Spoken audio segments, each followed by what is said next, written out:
Chers amis, bonsoir. Quand un de mes camarades ici présent m'a suggéré d'inviter Stéphanie Gibaud, j'ai accepté d'enthousiasme, avec beaucoup d'enthousiasme, de présenter cette requête au comité directeur qui choisit les invités, parce que, en fait, cela comble un déficit d'information chez nous, aussi bien dans Royaliste qu'au mercredi de l'ANA. Nous n'avons jamais parlé directement de la question des lanceurs d'alerte.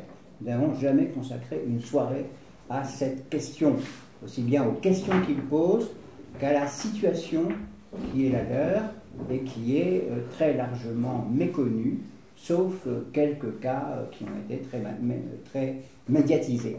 Donc je suis très heureux de vous accueillir, madame. Je vous passe la parole. Vous allez vous présenter votre livre et raconter votre combat. Et ensuite, si vous voulez bien, vous répondrez à nos questions. Avec plaisir, merci. Merci de votre accueil. Merci Laurent. Donc effectivement, je vais vous parler de ces hommes et ces femmes que l'on appelle les lanceurs d'alerte. Quand je suis devenue lanceur d'alerte en 2008, pour ma part, je n'avais jamais entendu parler de ce terme. Il a été surtout mis dans la tête du grand public à partir de la fin de l'année 2013-2014, suite à l'affaire Cahuzac, donc on risque de parler tout à l'heure.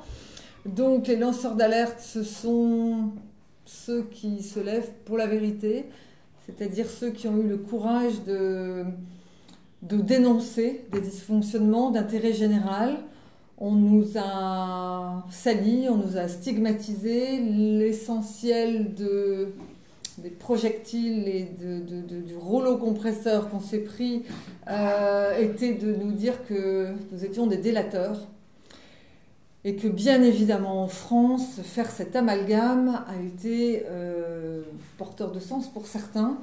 On est bien loin de ça, parce que tous ceux qui sont levés pour la vérité payent très très cher à la fois le courage et la détermination avec laquelle ils se battent contre des multinationales, entre autres, contre des États aussi, contre des administrations.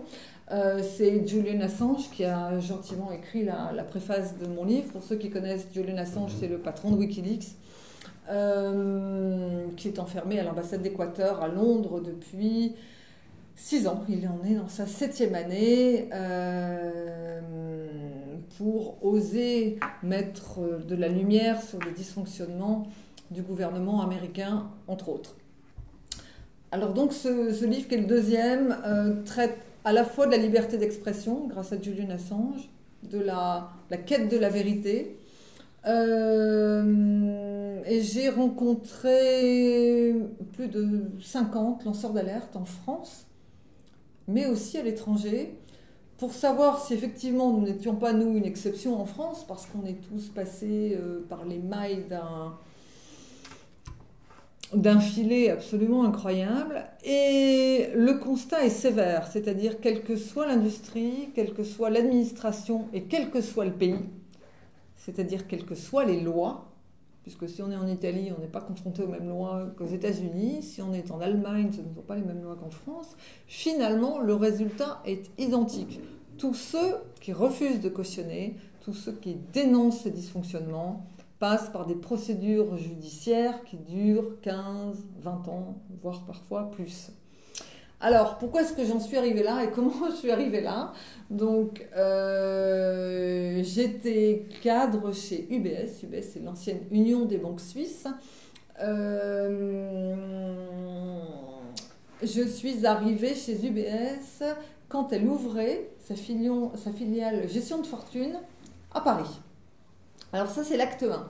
C'est-à-dire que la stratégie d'ouvrir une banque de gestion de fortune en France et à Madrid en même temps correspondait à une anticipation qu'avaient fait les Suisses, puisque les Italiens, via notamment M. Berlusconi, avaient fait passer le Scudetto. Le Scudetto, c'était que tous les actifs offshore planqués en Suisse de très riches Italiens pouvaient rentrer en Italie sans pénalité. Donc les Suisses se sont dit, donc en 1999, il y a 20 ans, Madrid et Paris vont faire la même chose.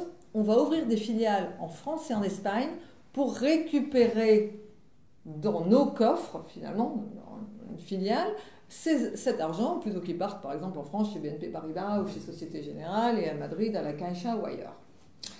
Et donc moi je suis embauchée à l'ouverture, je travaille à cette époque-là dans le football, donc je ne suis pas du tout banquier, moi mon métier c'est la communication, les relations publiques, et donc UBS m'embauche pour que je m'occupe de son image et essentiellement des événements de relations publiques, puisque en gestion de fortune, pour fidéliser les clients, il faut passer beaucoup de temps avec eux, parce que les amis des gens très riches sont tous très riches. Donc, quand vous êtes très, très proche, et que, parce que aussi, ce qui se passe en gestion de fortune, c'est que tout fonctionne avec la confiance. Donc, si vous avez confiance en votre banquier et en votre banque, vous allez la recommander. Voilà. Donc, je travaille à un rythme complètement dingue pendant presque 9 ans. Et en 2008, il se passe des choses, ça c'est tout l'objet de mon premier livre, qui est là-bas, qui s'appelle « La femme qui en savait vraiment trop ». Moi, je travaille dans cette entreprise depuis presque 10 ans à m'occuper de son image. Et en 2008, j'apprends que le bureau du directeur général, Patrick Defayette, vient d'être perquisitionné. C'est ma supérieure hiérarchique nouvellement recrutée qui me l'annonce et qui me demande dans la foulée de détruire une partie de mes archives informatiques. Alors, moi, j'étais occupée à organiser un tournoi de golf avec mon collègue de Genève. Donc, je ne prête pas vraiment attention à ce qu'elle me demande, mais je pose surtout des questions sur cette perquisition. C'est plutôt assez grave pour qu'on m'en décrypte le contenu. Et là, même 10 ans après, je ne sais pas ce qui se passe. Mais cette femme va revenir dans mon bureau, me demander aussi de détruire mes archives papier, d'obtempérer. Et là, moi, je ne me rends pas compte tout de suite de ce qui se passe. Je sens surtout qu'on veut se débarrasser de moi. Je travaille là depuis 10 ans. Je me dis, voilà, je dois plus être très compétente. Ils m'en veulent. Je ne comprends pas du tout quel peut être le lien entre cette perquisition et mon bureau. Et je vais me rapprocher. Alors, la vraie question, beaucoup de journalistes me l'ont posée. Pourquoi est-ce que j'ai fait ça? Pourquoi est-ce que je n'ai pas détruit mes archives? Pourquoi je n'ai pas obtempéré? Donc, on pourra peut-être y revenir tout à l'heure dans vos questions. Mais en tout cas, moi, j'ai eu très peur. Et puis, 2, j'ai cherché à comprendre ce qui se passait. Donc, je me suis rapprochée de banquiers. L'avantage que j'avais, c'est que j'avais été embauchée chez UBS à l'ouverture, et c'était une petite start-up de 40 personnes. En 2008, il y a plus de 500 personnes qui travaillent chez UBS. Donc, tout le monde est arrivé après moi, tout le monde me connaît. J'ai le seul métier festif de la banque, parce qu'une banque, par définition, c'est pas forcément ce qu'il y a de plus drôle. Donc, je connais tout le monde. Et des patrons de province, parce que UBS était divisé en régions, parce qu'après avoir ouvert le siège à Paris, UBS a maillé le territoire de Lyon à Marseille, à Bordeaux, à Nantes, à Strasbourg, à Lille, à Cannes.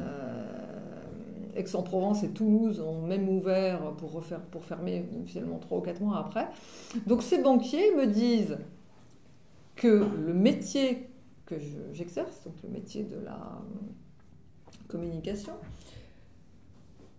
donc sur les événements que j'organise pour inviter des clients, depuis que je suis là, il y a à la fois des banquiers français, mais aussi des banquiers suisses. Bon, alors, parfois, il y a des gens du Luxembourg, des gens d'ailleurs, mais essentiellement, à l'époque, 1999-2008, ce sont essentiellement des Suisses. Et qu'en fait, mon métier sert à ce qui s'appelle techniquement le démarchage financier des clients français sur notre territoire, et que ça, c'est interdit parce que les banquiers suisses n'ont pas de carte de démarchage, et qu'UBS, la maison de gestion de fortune, le siège en Suisse, n'a pas de licence. Alors, au début, ça me paraît un petit peu surprenant, puisqu'effectivement, comme tous ceux qui m'ont interviewé depuis que l'affaire est publique, mais moi, je me suis dit, mais attendez, comment est-ce que ça peut être possible alors qu'il y a des autorités de contrôle, qu'il y a une Banque de France, qu'il y a un contrôle interne, qu'il y a un service, ce qui s'appelle compliance, déontologie, service juridique. Je trouve que c'est... Enfin, qu'il y a quelque chose qui n'est juste pas possible, parce que c'est une banque où on travaille tous comme des dingues, Et en fait, tout ce qu'ils vont m'expliquer va être, vous savez, c'est comme les poupées russes. C'est une série de nouvelles qui m'a, mais moi, complètement dévastée. C'est-à-dire que d'un côté, j'ai cette perquisition avec une supérieure hiérarchique qui m'empresse de détruire des données. Je ne comprends pas en quoi mes données marketing, qui ne concernent finalement que des événements, pourraient être préjudiciables à la fois aux dirigeants de l'entreprise, à UBS, voire à moi-même. Et donc, je découvre que la maison mère en Suisse, que son cœur de métier, c'est la banque offshore. Donc, la banque offshore, c'est ce qu'on appelle l'évasion fiscale, puisque 85% des comptes en Suisse ne sont pas déclarés. Alors ça, c'est une première nouvelle. Moi, je n'ai jamais entendu parler d'évasion fiscale en 2008. Jamais j'ai entendu ce mot dans la banque. Deuxièmement, on me parle de méritocratie. J'en ai beaucoup parlé dans mon premier livre. La méritocratie érigée en culture d'entreprise, c'est-à-dire plus vous travaillez, mieux vous travaillez, plus vous allez avoir un bonus, parce que les bonus en banque c'est important, plus vous allez avoir un bonus important. Et là les banquiers me disent non, non Stéphanie, ceux parmi nous, les banquiers qui respectent les codes de déontologie, ont des bonus moins importants que ceux qui encouragent ou qui aident leurs clients à ouvrir des comptes offshore. Donc là, je dis, c'est comme les effets qui se coulent, mais si vous voulez, c'est pam pam pam, vous prenez comme ça des claques. Bon. Et on me dit, preuve en est, tiens, Patrick Defayette, donc, qui a été perquisitionné, et qui aujourd'hui est mis en examen, et qui en plus avoue, complètement édifiant, qui était mon supérieur hiérarchique pendant 5 ans, me disent, mais Patrick Defayette tient ce qui s'appelle un carnet du lait. Je me dis, qu'est-ce que c'est que ça ? Pareil, j'explique ça très clairement dans mon premier livre, QBS Attaque, bien évidemment. C'est donc un carnet manuel où sont répertoriés tous les mois les opérations offshore qui ne rentrent pas dans la comptabilité d'UBS en France, c'est-à-dire c'est une comptabilité parallèle.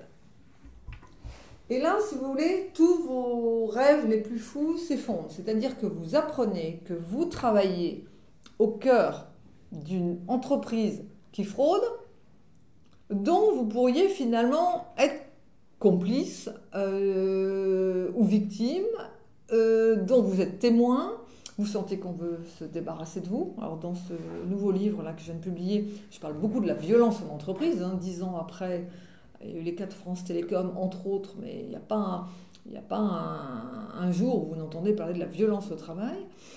Et nous, on a un peu essuyé les plâtres en la matière dans les banques. C'est-à-dire que moi, donc, à partir du moment où je ne détruis pas ces données, où je pose des questions, où je rencontre des collaborateurs, où je comprends que je suis au centre de quelque chose qui est démoniaque, excusez-moi, je n'ai pas d'autre terme, je vais vivre, mais quelque chose d'ahurissant. En 2012 et en 2014, j'étais obligée de me faire expertiser par un neuropsychiatre, puisque UBS a porté plainte contre moi une première fois et puis une deuxième fois. Et la défense d'UBS, c'est de dire Madame Gibault est quelqu'un qui n'est pas très équilibré, elle a inventé une histoire. L'évasion fiscale, cette femme a quelque chose qui ne va pas. Et donc, en me faisant expertiser, ce monsieur, quand même, qui avait un certain âge, ce neuropsychiatre, me dit, mais Mme Gibault, comment est-ce que vous expliquez qu'avec ce que vous avez vécu, vous puissiez être encore en vie ? Voilà, donc ça résume quand même très clairement, c'est quand même des professionnels médicaux qui sont capables de dire ça. Donc ça c'est tout l'objet, si vous vous intéressez à la violence en entreprise, c'est tout l'objet de mon premier livre. C'est 4 années que j'ai vécu chez UBS, de 2008 à 2012, c'est-à-dire à partir du moment où je dis non, jusqu'au moment où je vais être licenciée, de harcèlement, placardisation, isolement, dégradation, enfermement, puisque moi donc j'avais un métier où j'étais toujours dehors, j'étais plus dans les gares, les aéroports, les golfs, les opéras, les stades de foot, les clubs de tennis, enfin tout ce que vous voulez, tout ce qui était la représentation de la banque, qu'à l'intérieur de mon bureau, je me suis retrouvée sans assistante, sans stagiaire, finalement à faire leur travail administratif. Vous voyez, c'est de la... Boum, tu as parlé, tu seras puni. Voilà. Pour ceux d'entre vous qui connaissent TEDx, j'ai fait ce qu'ils appellent un talk TEDx à Clermont-Ferrand. Donc vous googlisez TEDx Clermont-Ferrand Stéphanie Gibault, ça résume en 10 minutes la véritable descente aux enfers qu'UBS m'a fait faire. Donc, voilà, l'acte 2, c'était ça. Donc, l'acte 3, et là, on va aller crescendo dans la violence.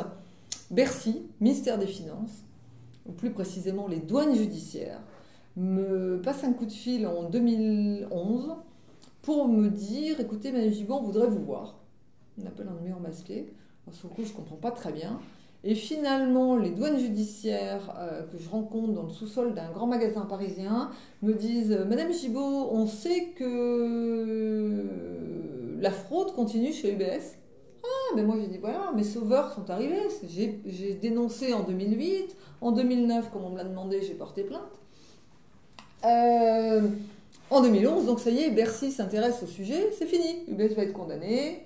Et puis moi, je vais partir sur autre chose. » Et donc, en fait, pendant plus d'un an, alors que je suis encore collaboratrice de la banque, ces fonctionnaires assermentés me demandent d'aller régulièrement à leur bureau, leur donner des informations qui appartiennent à mon employeur, puisque donc je suis toujours collaboratrice, et qui ne sont pas forcément dans mon périmètre professionnel. Donc, en 2 mots, on vous fait prendre des risques sans vous protéger. Parce qu'il y a quand même des lois dans notre pays, vous aurez peut-être des questions là-dessus, mais enfin, il y a quand même des lois qui disent qu'on protège les gens. Et donc moi, je me dis une fois de plus, youpi, après avoir porté plainte, maintenant c'est bon, on avance. Et puis acte 4, ça a été la médiatisation du dossier. Parce que moi, mon histoire avec UBS commence en 2008. Je porte plainte en 2009, je vis tout ce que je vous ai raconté pendant 4 ans dans la banque. Bercy me demande pendant 1 an de leur donner des données. Et puis l'affaire devient publique fin 2011, début 2012. Donc je me dis, youpi, il y a 19 millions de foyers fiscaux, vous êtes 35 millions de contribuables. Ça y est, les gens vont tous se dire, c'est pas possible qu'il y ait une telle impunité. Et ils vont quand même comprendre que c'est ce qui a pris nos économies en otage, les économies de nos pays, mais nous, la classe moyenne, si on paye autant d'impôts, c'est parce que justement les multinationales et les plus riches contribuables ne participent pas à l'effort des crèches, des hôpitaux et tout ce qu'on veut.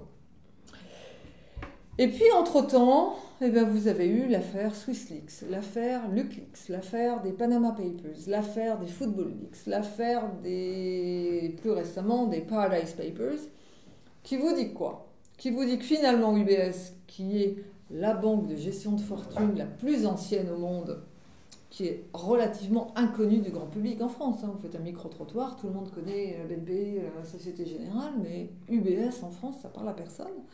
Mais vous apprenez que toutes les autres banques, finalement, font la même chose.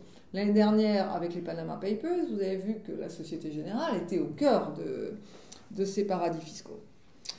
Au cœur de ces scandales de paradis fiscaux.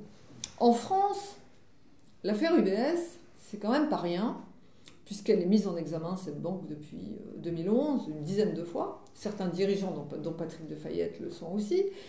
Mais c'est quand même, en 2009, l'affaire Bettencourt, avec les comptes de Madame Bettencourt à hauteur de 80, Madame Feu Bettencourt, à hauteur de 80 millions chez UBS à Genève. Et en 2013, les comptes de M. Cahuzac, ministre du Budget, aussi chez UBS à Genève, qui vous a dit non, ni de près ni de loin, Monsieur le Président, enfin vous vous souvenez tous de ce qu'on a vu. Donc 2008, nous sommes presque en 2018, donc 10 années plus tard, UBS est renvoyée en correctionnel. Elle ne veut pas aller au procès avant 2019, argumentant qu'elle souhaite un procès équitable. Voilà qui est intéressant. Sauf que M. Sapin, qui était notre ministre des Finances l'année dernière, qui dit « mais le dossier UBS, c'est 30 000 comptes offshore à hauteur de 19 milliards d'euros ». Comme nous discutions tout à l'heure, personne ne sait ce que c'est que 19 milliards d'euros. Ce que je peux juste vous dire, c'est que le trou de la Sécu, c'est 4,4 milliards. Voilà. En revanche, je peux vous dire d'autres choses. Il y a une autre affaire significative qui est l'affaire HSBC, qui finalement démarre en 2008 comme UBS. HSBC, là, ne veut pas un procès équitable, comme UBS, préfère négocier. Donc la semaine dernière, tous les médias se sont empressés de dire « c'est fantastique, HSBC paye 300 millions d'euros ». Alors forcément, pour monsieur, madame, tout le monde, 300 millions d'euros, c'est quand même énormément d'argent. Sauf que, et ça c'est public et Bercy me l'a assez confirmé, c'est 7,5 milliards donc, de comptes une liste de 8000 noms, de Français, hein, 7 milliards et demi d'actifs qui représentent en assets, en taxes, 1,7 milliard. Donc vous avez une banque qui aide des clients à frauder. À frauder, vous êtes tous concernés. Et la loi Sapin, dont on va reparler tout à l'heure, qui est censée protéger les lanceurs d'alerte, a une petite possibilité, c'est-à-dire que l'entreprise qui fraude peut payer une amende sans reconnaître sa culpabilité. C'est fabuleux. Alors, qui protège-t-on lorsqu'on déclare, parce qu'il y a certains députés, voire ministres, qui ont fait ces déclarations la semaine dernière, qu'il vaut mieux encaisser 300 millions aujourd'hui que peut-être beaucoup moins à terme d'un très long procès. On peut se poser la question de savoir pourquoi est-ce que l'État français ne veut pas d'un procès public où on aurait pu connaître le dysfonctionnement de cette banque, savoir si la fraude, par hasard, ne pourrait pas perdurer d'une manière ou d'une autre, avoir les 8000 noms de ces fraudeurs fiscaux. Ils vous doivent au moins ça quand même. Finalement, on en est à une négociation à l'américaine. Peut-être que si vous vous intéressez à l'économie, vous avez entendu il y a 2 ans le fait que BNP Paribas a payé une amende de 9 milliards de dollars aux États-Unis. Mais alors, si on négocie, pourquoi est-ce qu'on ne négocie pas à des montants aussi élevés? Pourquoi est-ce que ce sont des sommes qui finalement correspondent à 2 chiffres après la virgule pour chacun d'entre nous dans cette salle? Et la question à se poser de savoir, je dis que M. Jérôme Cahuzac, ministre du Budget, avait donc ses comptes chez UBS à Genève, mais son frère, dont personne ne parle, qui s'appelle toujours Antoine Cahuzac, était patron d'HSBC Private Banking.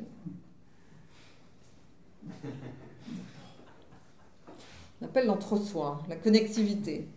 Donc en tout cas, toutes ces affaires financières, parce qu'il y a beaucoup de lanceurs d'alerte de la finance dans le livre, des LuxLeaks aux Paradise Papers à UBS, ça vous parle de 2 choses importantes. 1, il y a la fraude fiscale, et 2, il y a son cousin qui s'appelle l'optimisation fiscale, c'est-à-dire que d'un côté, c'est de la fraude, de l'autre côté, ce sont des pratiques qui sont légales. Uniquement les multinationales et les personnes les plus riches bénéficient de ces avantages.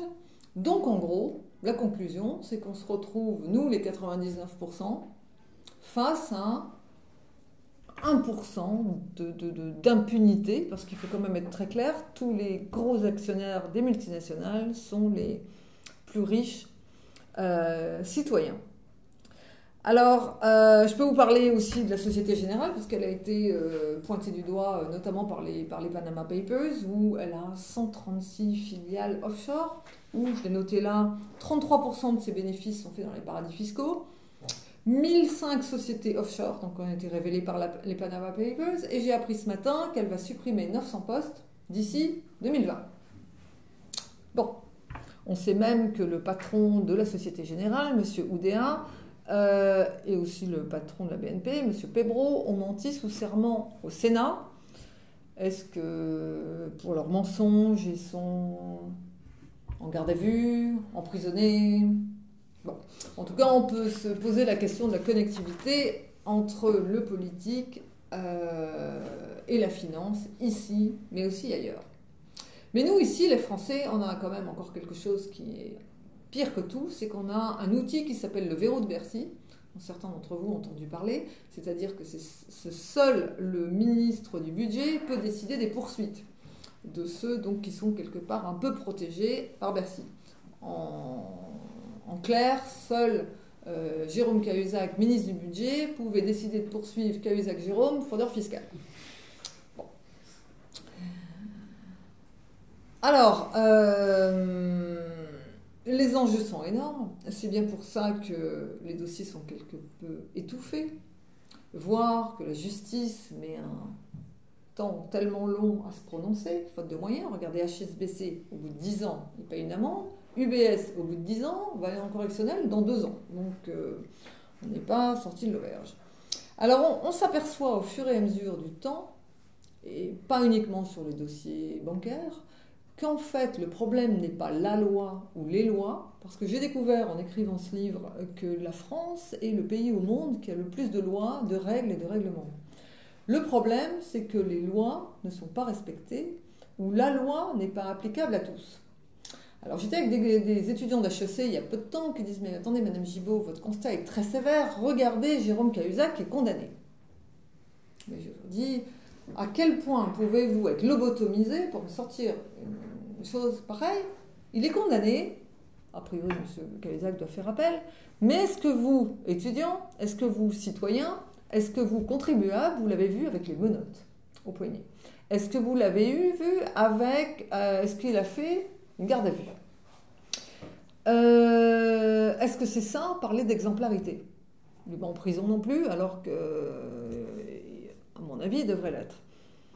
On peut parler d'autres cas qui ont défrayé la chronique, alors pas forcément sur l'évasion fiscale, mais regardez le cas de M. Guéant, le cas de Mme Lagarde, l'héritage Wildenstein, enfin, nous sommes le pays des affaires.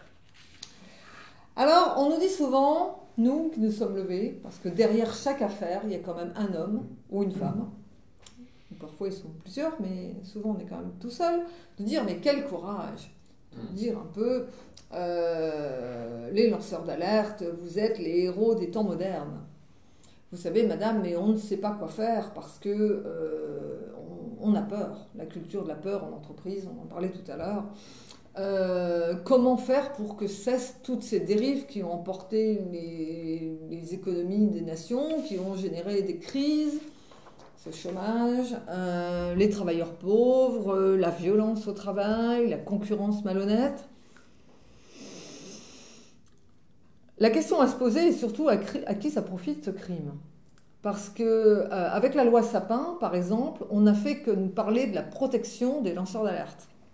On pourra revenir. Mais là-dedans, moi, je détaille vraiment très précisément l'assassinat de tous les citoyens qui ont osé prendre la parole et qui ont osé mettre de la lumière sur des informations qui étaient cachées de tous. Tout à l'heure, on parlait d'Irène Frachon et du fameux Mediator, dont vous avez forcément entendu parler. Irène Frachon a eu une chance inouïe, c'est de ne pas être cadre chez Servier, le laboratoire dont elle dénonce ce médicament, et d'être soutenue par sa hiérarchie dans l'hôpital où elle travaille. Mais dans ce livre, vous avez aussi le cas de Yasmine Motargemi, qui est le directeur qualité de Nestlé. Nestlé, c'est une des multinationales les plus puissantes au monde, qui en tant que directeur qualité dénonce, il y a presque 10 ans, comme moi et comme d'autres. En tout cas, elle met son veto, elle dit, il y a des produits sur lesquels moi je ne donne pas mon accord. Au final, il y a des bébés qui ont été empoisonnés en Inde, en Chine, il y a même des bébés qui en sont morts. Au début des années 2000, vous vous souvenez que nous, en Europe, on avait des bébés qui s'étouffaient avec des biscuits. Elle l'explique tellement mieux que moi dans le livre, c'est pour ça que je vous encourage vraiment tous à lire les témoignages de ces gens, c'est absolument édifiant. Elle dit, mais Nestlé est toujours coté sur le Nasdaq, la FDA, la Food and Drug Administration, qui met les produits sur le marché aux États-Unis, valide tous les produits de chez Nestlé. Mais en tout cas, en étant coté sur le Nasdaq, on se doit non seulement réussir économiquement, mais aussi de manière éthique. Et là, on vient au cœur du sujet. C'est-à-dire, quand on parle d'évasion fiscale, les gens ne comprennent pas très bien. Parce que la finance, on a fait exprès de la complexifier et qu'elle soit inatteignable et non compréhensible par la classe moyenne. Mais finalement, on fait ça avec tout le reste. Donc, le fait de casser un peu les codes et de dire les multinationales mettent sur le marché quand même des produits qui ne sont pas très bons pour votre santé, que ce soit les médicaments, que ce soit le lait pour les bébés, que ce soit d'autres produits, on voit au bout de 10 ans qu'on est en train de faire avancer un petit peu le débat. Mais tous ces gens sont assassinés à la fois par le monde du travail, parce qu'ils ont tous été licenciés pour faute, avec des procès qui durent, vous voyez, on y est tous depuis 10 ans, on n'en est pas sortis, avec des hommes et des femmes politiques. Alors j'ai beaucoup parlé de la France, Yasmine Motargemi est en Suisse, je n'ose pas vous dire que c'est pire, avec cette confédération helvétique qui est au milieu de l'Europe, qui n'en fait pas partie, qui accueille quand même tous les sièges des multinationales, dont UBS, mais toutes les ONG, etc. Et finalement, quel que soit le pays vers lequel vous vous tournez, on est tous enfermés par rapport aux lois mais finalement, on n'a fait que suivre les lois de notre pays. Moi, j'ai porté plainte contre UBS, voilà. Mais derrière ça, de qui a-t-on le soutien? Vous voyez bien que tous les cabinets de recrutement, dont c'est le métier d'aller conseiller les DRH, ont beau parler d'éthique, de tout ce que vous voulez, de code de déontologie, avant tout, ils cherchent des gens qui rentrent dans des cases. C'est-à-dire que ce n'est pas une question de compétence. Moi, a priori, j'étais compétente pendant 22 ans. Yasmine Motarjemi, qui a plus de 60 ans aujourd'hui, a été compétente alors qu'elle a travaillé à l'OMS, démarchée par Nestlé, elle a quand même été très compétente. Dans mon livre, il y a le cas de quelqu'un qui s'appelle Alain Gauthier, qui habite à Poitiers, qui dénonce son employeur, la société Vortex, qui est financée par des fonds publics. Donc c'est de l'argent qui vous appartient, pour véhiculer tous les matins et tous les soirs des enfants handicapés. Et qui explique que les dirigeants de cette société s'enrichissent alors que la société est en faillite virtuelle. Alors qu'il était élu du personnel, il est quand même viré, licencié. C'est un monsieur dont la santé aujourd'hui, et comme celle de Yasmine Motarjemi et tous les autres, c'est quelqu'un de très affaibli. Vous avez le cas de Françoise Nicolas, fonctionnaire du ministère des Affaires étrangères, pour le coup qui est diplomate dans une ambassade de France à l'étranger, qui découvre aussi des malversations, une comptabilité parallèle. Elle dénonce ça à sa DRH. Elle est bien évidemment brimée. Elle a quand même une particularité, c'est qu'elle a survécu à une tentative de meurtre sur son lieu de travail. Cette femme, c'était il y a 10 ans, comme nous, mais vraiment, on est des résistants dans cette histoire. Elle est confrontée au secret d'État. Elle rencontre des députés, des ministres et des élites politiques qui ne sont pas celles que je rencontre moi, par exemple M. Kouchner, par exemple M. Fabius. Et puis on lui dit, écoutez madame, on ne peut rien faire pour vous. Sauf que la DRH qu'elle avait à l'époque, qu'elle a alertée, n'est aujourd'hui autre que Nathalie Loiseau, qui est une ministre de M. Macron. Et je peux vous en citer, voilà, donc je peux juste vous inciter à lire aujourd'hui. Donc on se rend compte que tous les secteurs sont concernés, que la justice dysfonctionne, qu'elle n'est absolument pas adaptée aux enjeux, en tout cas, qu'on dénonce. Et ça nous fait malheureusement conclure que les corrupteurs et les corrompus sont quand même mieux lotis que nous. Nous, on a quand même une particularité, c'est quand vous allez en Espagne, on vous parle de corruption. Quand vous allez en Italie, on vous parle de corruption. Quand vous êtes en Angleterre, aux États-Unis, le mot corruption est présent en anglais. En français, c'est un mot qui n'existe pas, à part peut-être dans le petit Larousse, ou le petit Robert ou le Larousse. En France, on vous parle, je l'ai noté parce que c'est quand même assez intéressant pour la classe moyenne, on entend parler de marché public truqué, d'enrichissement personnel, de dérives financières, d'abus de biens sociaux, de problèmes sanitaires, de faux et usage de faux. Où est-ce qu'on entend parler de ce mot corruption? Ce qui est incroyable, c'est que, jusqu'à preuve du contraire, c'est bien de ça dont il s'agit. Et que tous ceux qui profitent de ça peuvent en profiter parce que les informations sont bien mieux protégées que les citoyens. L'année dernière a été voté à Bruxelles en vitesse, alors que s'ouvraient les procès des LuxLeaks, a été votée la directive secret des affaires. Comme vous le savez, le secret bancaire permet toujours, parce qu'il est loin d'être terminé, il permet aujourd'hui toujours de protéger ceux qui fraudent la case impôt. De toute façon, même à Bercy, il y a ce qui s'appelle le secret fiscal. Vous avez le secret des États, le secret défense, le secret de tout ce que vous voulez.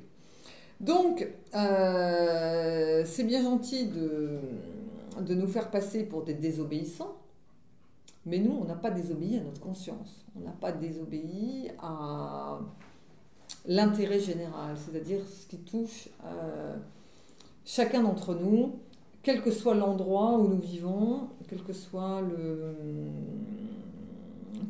le sujet et quelle que soit l'activité. Donc, une des façons, mais ça va être certainement en débat après, de nous protéger, c'est de nous rassembler face à ça.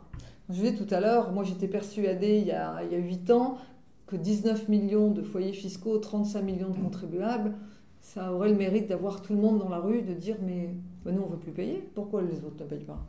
Il devrait peut-être y avoir une class action là-dessus, j'en sais rien, je ne suis pas spécialisé sur les class actions, mais on a quand même des lois dans ce pays. Et dans notre constitution, il y a quelqu'un qui prend la parole et qui explique que dans notre pays, avant tout, il y a la liberté d'expression à laquelle on est tous très attachés. Vous avez vu après Charlie Hebdo, 4 millions de personnes qui manifestaient dans les rues.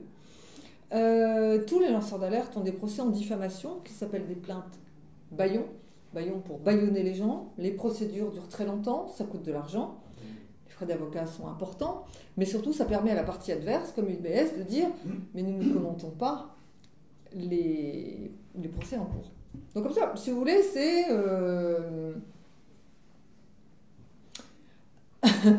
la boucle est bouclée. Donc on est véritablement dans des actes de bravoure, dans des actes de résistance, et je remercie vraiment Julian Assange de sa confiance, parce que le problème n'est pas national, il est vraiment international. Cette mondialisation a emporté tout le monde. Mais au-delà de ça, il y a des solutions qui se présentent à nous. Tout le dernier chapitre du livre, j'ai laissé la parole à ceux qu'on appelle les acteurs du changement, dans tous les domaines. Alors effectivement, c'est pas innocent que Julian Assange ait écrit la préface non plus, parce que ce qui change aujourd'hui la donne, même si Edward Snowden a fait comprendre que nous étions tous écoutés et tous surveillés, la démocratie aujourd'hui est sur le web. Les médias mainstream, les mass médias ne sont pas ceux qui vous donnent l'information. Aujourd'hui, l'information est sur le web avec les médias indépendants. Ça, c'est une première chose. Vous allez essayer de s'informer, chercher l'information, d'avoir un esprit de curiosité. Deuxièmement, c'est effectivement se rassembler, quel que soit notre âge, notre couleur de peau, notre religion, notre passé, notre famille. Les dossiers sont tellement graves aujourd'hui que... il faut quand même répéter en permanence que nous sommes 99% face à un petit pourcent. Marianne titrait en septembre que 1250 familles françaises, donc 1250 familles contre donc 19 millions de contribuables, possèdent 140 milliards dans les paradis fiscaux. Mais que fait l'État ? Pourquoi est-ce qu'il y a un désintérêt comme ça de toute la classe moyenne. En ayant mis cette technicité de la finance en avant, quelque part les gens se sentent un petit peu, comment dire, j'ai le mot en anglais c'est undermines, ils ne se sentent pas compétents. Et donc ils délèguent leur pouvoir à des gens justement qui décident pour eux. Mais quand vous êtes à Bercy, alors que si vous avez monsieur Sapin ou les autres ministres devant vous, ils vous disent mais on lutte contre la fraude. Et là, j'ai quand même interviewé un inspecteur des impôts pour lui poser la question de savoir comment lutter contre la fraude. Ce qu'il répond est absolument édifiant. C'est-à-dire qu'on en arrive à la conclusion, et j'arrêterai là pour que vous puissiez poser des questions, c'est qu'en fait tout le monde est lanceur d'alerte. On a enfermé des gens comme moi dans un mot, dans une thématique. Mais moi, avant tout, je suis une femme, avant tout, je suis une maman, avant tout, je suis française, avant tout, j'étais cadre dans une entreprise. Lanceur d'alerte, c'est une casquette qu'on m'a mise, mais finalement, je suis comme vous et moi, j'ai pas vous et chacun de vos proches. C'est-à-dire qu'on a voulu nous enfermer dans une espèce de thématique pour montrer qu'on est très, très, très différents. On a peut-être juste ouvert la voie parce que la finance est vraiment au cœur de tous les enjeux aujourd'hui. Il n'y aurait pas toutes ces dérives si ceux qui les commettent ne gagnaient pas autant d'argent. Vous avez forcément peut-être entendu parler du classement Forbes. J'imagine que vous avez autre chose à lire que ça. Forbes, c'est les 500 fortunes, les 500 plus grandes fortunes au monde. Et donc il y a les gens qui en font partie. Et il faut quand même comprendre que ce n'est pas une question d'intelligence, loin de là. C'est-à-dire qu'il y a le diviser pour mieux régner, et vous voyez ce qui se passe aujourd'hui dans notre pays, mais ailleurs, alors que les 1% qui ne peuvent pas se saquer, parce qu'ils sont tous très concurrents sur des choses différentes, mais en tout cas, souvent ils ne s'apprécient pas, mais face à nous, il n'y a aucun problème, ils savent faire bloc. Et ça, ce serait bien que vous arriviez à passer le message à tout le monde autour de vous. C'est-à-dire qu'ils ne peuvent pas se saquer, vraiment je suis très claire là-dessus, c'est-à-dire que si vous êtes 492e, et que votre voisin que vous ne pouvez pas saquer, il est 292e, votre objectif pour le Forbes l'année prochaine, c'est d'avoir dépassé ce type. C'est le Loup de Wall Street, si vous l'avez... Moi, j'ai pas osé voir le film parce que j'ai lu le bouquin et je me suis dit, mais je ne pourrais jamais voir ça avec des images. Mais c'est exactement ça. On est à la fin d'une société complètement décadente où il n'y a absolument pas une once d'humanité. Le constat est vraiment sévère. C'est pour ça qu'aujourd'hui, on fait appel, moi je fais appel avec la lecture de ce livre, mais on fait tous appel à vraiment une résistance face à ça, face aux multinationales. Il y a des tonnes de solutions, il y en a pas qu'une. Hein. C'est chacun d'entre nous qui doit être capable de reprendre le contrôle. Voilà, je vous laisse me poser vos questions. Merci beaucoup.